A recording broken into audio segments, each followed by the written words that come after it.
Item ಯಾವುದೇ ಇರಲಿ try ಮಾಡಿ ಆಚಿ ಚಿಕನ್ ಮಸಾಲಾ. ಜನಗಣತಿಗೆ ಸರ್ಕಾರಿ ಆಸ್ಪತ್ರೆ ವೈದ್ಯಕೀಯ ಸಿಬ್ಬಂದಿಗಳನ್ನ ಬಳಕೆ ಮಾಡಿಕೊಳ್ತಾ ಇದ್ದಾರೆ. ಆಸ್ಪತ್ರೆಯಲ್ಲಿ ವೈದ್ಯಕೀಯ ಸಿಬ್ಬಂದಿ ಇಲ್ಲದೆ ರೋಗಿಗಳು ನರಳಾಟವನ್ನ ಅನುಭವಿಸ್ತಾ ಇರುವಂತದ್ದು.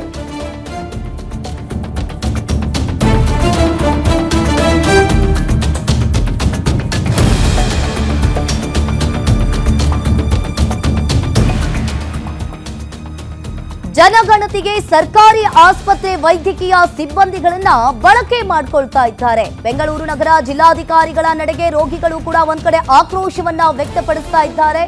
ಜಿಲ್ಲಾಧಿಕಾರಿಗೆ ಸಾರ್ವಜನಿಕರ ಪ್ರಾಣಕ್ಕಿಂತ ಸರ್ವೇನೇ ಜಾಸ್ತಿ ಆಯ್ತಾ?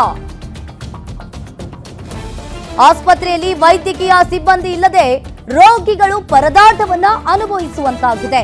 ಆನೇಕಲ್ನಲ್ಲಿ ಸರ್ಕಾರಿ ಆಸ್ಪತ್ರೆಯಲ್ಲಿ ರೋಗಿಗಳ ಪರದಾಟ ಯಾರೂ ಕೇಳೋರಿಲ್ಲ. ಜನಗಣತಿಗೆ ವೈದ್ಯರು ಸ್ಕ್ಯಾನಿಂಗ್ ಎಕ್ಸ್ರೇ ಸಿಬ್ಬಂದಿಗಳನ್ನ ಬಳಕೆ ಮಾಡಿಕೊಂಡಿದ್ದಾರೆ.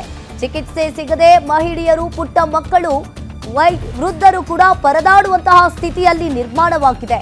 ಬೆಂಗಳೂರು ನಗರ ಜಿಲ್ಲಾಧಿಕಾರಿಗಳ ನಡೆಗೆ ರೋಗಿಗಳು ಕೂಡ ಆಕ್ರೋಶವನ್ನ ವ್ಯಕ್ತಪಡಿಸ್ತಾ ಇದ್ದಾರೆ. ಜನಗಣತಿಗೆ ವೈದ್ಯರು ಸ್ಕ್ಯಾನಿಂಗ್ ಎಕ್ಸ್ರೇ ಸಿಬ್ಬಂದಿಗಳನ್ನ ಬಳಕೆ ಮಾಡಿಕೊಂಡಿದ್ದಾರೆ. ಇನ್ನು ಚಿಕಿತ್ಸೆ ಸಿಗದೆ ಮಹಿಳೆಯರು ಹಾಗೂ ಪುಟ್ಟ ಮಕ್ಕಳು, ವೃದ್ಧರು ಪರದಾಡುವಂತಹ ಸ್ಥಿತಿಯಲ್ಲಿ ನಿರ್ಮಾಣವಾಗಿದೆ. ನೀವು ಕೂಡ ದೃಶ್ಯಾವಳಿಯಲ್ಲಿ ಒಂದ್ ಕಡೆ ನೋಡ್ತಾ ಇರ್ಬೋದು. ಸಾಕಷ್ಟು ಹೆಣ್ಮಕ್ಳು ಬಂದು ಅಲ್ಲಿ ಪುಟ್ಟ ಮಕ್ಕಳನ್ನ ಕರ್ಕೊಂಡು ಬಂದು ಕೂಡ ವೈದ್ಯರಿಗೋಸ್ಕರ ವೇಟಿಂಗ್ ಮಾಡ್ತಾ ಇದ್ದಾರೆ. ಹಾಗಾದ್ರೆ ಇಲ್ಲಿ ರೋಗಿಗಳ ಪ್ರಾಣಕ್ಕಿಂತ ಇವ್ರಿಗೆ ಸರ್ವೇನೇ ಹೆಚ್ಚಾಯ್ತಾ ಅನ್ನೋದು ಇಲ್ಲಿ ಗೊತ್ತಾಗ್ತಾ ಇದೆ.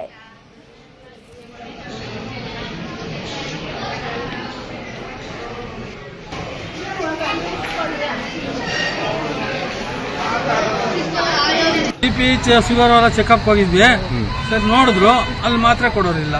ಕೇಳಿದ್ರೆ ನಾವಿಲ್ಲಪ್ಪ ನಮ್ದಿಲ್ಲ ಅಂತಾರೆ. ಮಾಮೂಲು ಕೊಡ್ತಾ ಇದ್ರು. ಇನ್ಯಾರು ಅಂದ್ರೆ ಯಾರೋ ಹಾಕಿರ್ತಾರೆ ಹೋಗ್ರಿ ಅಂತಾರೆ. ಹೋಗಿ ತಹಸೀಲ್ದಾರ್ನ ಕೇಳ್ರಿ, ಅವ್ರನ್ನ ಕೇಳ್ರಿ, ಇವ್ರನ್ನ ಕೇಳಿ ಅಂದ್ರೆ ಎಲ್ಲ ಏನೋ ಇದ ಏನೋ ಸೆನ್ಸಸ್ ಕಾಗವ್ರೆ ಅಂತ. ನಮ್ಗೇನ್ ಗೊತ್ತಾವಲ್ಲ. ಈಗ ಎಲ್ಲ ಸುಮಾರು ಜನ ಸುಮಾರು ಜನ ಅಂದ್ರೆ ಒಂದು 200-300 ಆಳ್ ಮೇಲೆ ಎಲ್ಲ ಚೀಟಿಗಳು ತಕೊಂಡು ಎಲ್ಲ ಹೋಗಿ 30 ಅಂತ ಗಲಾಟೆ ಮಾಡ್ತಾವ್ರೆ. ಗಲಾಟೆ ಮಾಡಿದ್ರೆ ಅವ್ರೇನ್ ಮಾಡಲ್ಲ. ನಮ್ಗೆ ಅಥಾರಿಟಿ ಇಲ್ಲಪ್ಪ ಕೊಡಕ. ಟ್ಯಾಬ್ಲೆಟ್ ಕೊಡೋರಿಲ್ಲ, ಇಂಜೆಕ್ಷನ್ ಕೊಡೋರಿಲ್ಲ, ಯಾರು ಇಲ್ಲ. ಬೆಳಗ್ಗೆಯಿಂದ ಬರ್ತಾನೆ. ಈ ಬಗ್ಗೆ ಹೆಚ್ಚಿನ ಡೀಟೇಲ್ಸ್ ಅನ್ನ ನೀಡ್ತಾರೆ ನಮ್ಮ ಪ್ರತಿನಿಧಿ ಅಂಬರೀಶ್. ಲೈವ್ ಸಂಪರ್ಕದಲ್ಲಿ ಜಾಯಿನ್ ಆಗಿದ್ದಾರೆ. ಅಂಬರೀಶ್, ಇಲ್ಲಿ ನೋಡ್ತಾ ಇರಬಹುದು ಜನಗಣತಿಗೆ ವೈದ್ಯರು ಹಾಗೂ ಸ್ಕ್ಯಾನಿಂಗ್ ಎಕ್ಸ್ರೇ ಸಿಬ್ಬಂದಿಗಳನ್ನ ಬಳಕೆ ಮಾಡ್ಕೊಳ್ತಾ ಇದ್ದಾರೆ. ಹಾಗಾದ್ರೆ ಇಲ್ಲಿ ರೋಗಿಗಳ ಪ್ರಾಣಕ್ಕಿಂತ ಈ ಸರ್ವೇನೇ ಜಾಸ್ತಿ ಆಯ್ತಾ ಅನ್ನೋದು ಒಂದ್ ಕಡೆ ಕಾಣಿಸ್ತಾ ಇದೆ. ಏನಿದೆ ಇದ್ರ ಬಗ್ಗೆ ಹೆಚ್ಚಿನ ಡೀಟೇಲ್ಸ್? ಹೌದು ಅಂಕಿತಾ, ರಾಜ್ಯಾದ್ಯಂತ ಇವತ್ತಿನಿಂದ ಏನು ಜನಗಣತಿ ಶುರು ಆಗಿರುವಂತದ್ದು. ಈ ಒಂದು ಹಿನ್ನೆಲೆಯಲ್ಲಿ ಏನು ಸರ್ವೆ ಮಾಡ್ಲಿಕ್ಕೆ, ಜನಗಣತಿ ಮಾಡ್ಲಿಕ್ಕೆ ಕೆಲವೊಂದು ನೌಕರರನ್ನ, ಸರ್ಕಾರಿ ನೌಕರರನ್ನ ಎಲ್ಲರನ್ನೂ ಕೂಡ ಹಾಕಿರುವಂತದ್ದು. ಆದ್ರೆ ಮುಖ್ಯವಾಗಿ ಸರ್ಕಾರಿ ಆಸ್ಪತ್ರೆಯ ವೈದ್ಯಕೀಯ ಸಿಬ್ಬಂದಿಗೆ ಅವ್ರಿಗೆ ಒಂದು ಕೆಲಸ ಮಾಡ್ಲಿಕ್ಕೆ ಅವಕಾಶ ಮಾಡಿಕೊಡ್ಬೇಕಿತ್ತು. ಅಲ್ಲಿ ಬರುವಂತಹ ಏನ್ ರೋಗಿಗಳೇನಿದ್ದಾರೆ ಅವ್ರಿಗೂ ಸಮಸ್ಯೆ ಆಗದ ರೀತಿಯಲ್ಲಿ ಈ ಒಂದು ರೀತಿಯಾಗಿ ಯಾರು ಸರ್ವೆಗೆ ಹಾಕ್ಬೇಕು ಅವ್ರನ್ನ ಹಾಕ್ಬೇಕಿತ್ತು. ಆದ್ರೆ ಇಡೀ ಸರ್ಕಾರಿ ಆಸ್ಪತ್ರೆಯಲ್ಲಿ ಸಾಕಷ್ಟು ಜನರನ್ನ ವೈದ್ಯಕೀಯ ಸಿಬ್ಬಂದಿ ಅಂದ್ರೆ ಎಕ್ಸ್ರೇ ಆಗಿರ್ಬೋದು, ಮತ್ತೆ ಸ್ಕ್ಯಾನಿಂಗ್ ಡಿಪಾರ್ಟ್ಮೆಂಟ್, ಮತ್ತೆ ಇನ್ನೂ ಹಲವಾರು ವೈದ್ಯಕೀಯ ಸಿಬ್ಬಂದಿಗಳನ್ನ ಈ ಒಂದು ಸರ್ವೆ ಅಂದ್ರೆ ಜನಗಣತಿಗೆ ಹಾಕಿರೋದ್ರಿಂದಾಗಿ ಇದೊಂದು ಸಾಕಷ್ಟು ಸಮಸ್ಯೆ ಎದುರಾಗಿದೆ. ಬಂದಂತ ರೋಗಿಗಳಿಗೆ ಸರಿಯಾದ ಚಿಕಿತ್ಸೆ ಸಿಗ್ತಾ ಇಲ್ಲ. ಅನೇಕ ಸರ್ಕಾರಿ ಆಸ್ಪತ್ರೆಯಲ್ಲಿ ಬೆಳಗ್ಗೆ ಸುಮಾರು ಒಂದು 100-150 ಜನ ರೋಗಿಗಳೇನು ಚಿಕಿತ್ಸೆಗೆ ಬಂದಿದ್ರು. ಗ್ರಾಮೀಣ ಭಾಗದಿಂದ ಏನು ಬಡ ರೋಗಿಗಳು ಏನು ಸರ್ಕಾರಿ ಆಸ್ಪತ್ರೆಗೆ ಬರ್ತಾರೆ, ಇವರಿಗೆ ಸರಿಯಾದಂತ ಚಿಕಿತ್ಸೆ ಸಿಗದೆ ಇರೋದ್ರಿಂದಾಗಿ ಅವರ ಆಕ್ರೋಶಕ್ಕೆ ಆಕ್ರೋಶ ವ್ಯಕ್ತಪಡಿಸಿದ್ರು. ಈ ಒಂದು ಸಂದರ್ಭದಲ್ಲಿ ಆನೇಕಲ್ ಸರ್ಕಾರಿ ಆಸ್ಪತ್ರೆ ವೈದ್ಯಾಧಿಕಾರಿ ಜ್ಞಾನಪ್ರಕಾಶ್ ಅವರು ಜಿಲ್ಲಾಧಿಕಾರಿಗಳಿಗೆ ಮತ್ತೆ ತಾಲೂಕು ತಹಶೀಲ್ದಾರ್ ಅವ್ರಿಗೂ ಕೂಡ ನಾನು ಮನವಿ ಮಾಡಿಕೊಂಡಿದ್ದೇನೆ. ಆದ್ರೆ ಯಾವುದೇ ರಿಯಾಯಿತಿಯನ್ನ ಕೊಡ್ತಾ ಇಲ್ಲ. ಏನು ವೈದ್ಯಕೀಯ ಸಿಬ್ಬಂದಿಗೆ ಇಂತಿಷ್ಟು ರಿಯಾಯಿತಿಯನ್ನ ಕೊಡಿ, ಅವ್ರಿಗೆ ಇಲ್ಲಿ ಸಾಕಷ್ಟು ಸಮಸ್ಯೆ ಆಗ್ತಿದೆ, ಬಂದಂತ ರೋಗಿಗಳಿಗೆ ಅವ್ರು ಇಲ್ಲಿ ಕೆಲಸ ಮಾಡ್ಬೇಕು ಅಂತ ಹೇಳಿದ್ರು ಕೂಡ ನಮಗೆ ರಿಯಾಯಿತಿ ಕೊಡ್ತಾ ಇಲ್ಲ ಅನ್ನುವಂತ ಮಾತನ್ನು ಕೂಡ ಏನು ವೈದ್ಯಾಧಿಕಾರಿಗಳು ಹೇಳ್ತಾ ಇರುವಂತದ್ದು. ಒಟ್ಟಿನಲ್ಲಿ ಏನಂತಂದ್ರೆ ಇಲ್ಲಿ ಆನೇಕಲ್ ಸರ್ಕಾರಿ ಆಸ್ಪತ್ರೆಯಲ್ಲಿ ಇದು ಜನಗಣತಿ ಹೆಸರಿನಲ್ಲಿ ಬಂದಂತಹ ರೋಗಿಗಳಿಗೆ ಸಮಸ್ಯೆ ಆಗ್ತಿದೆ.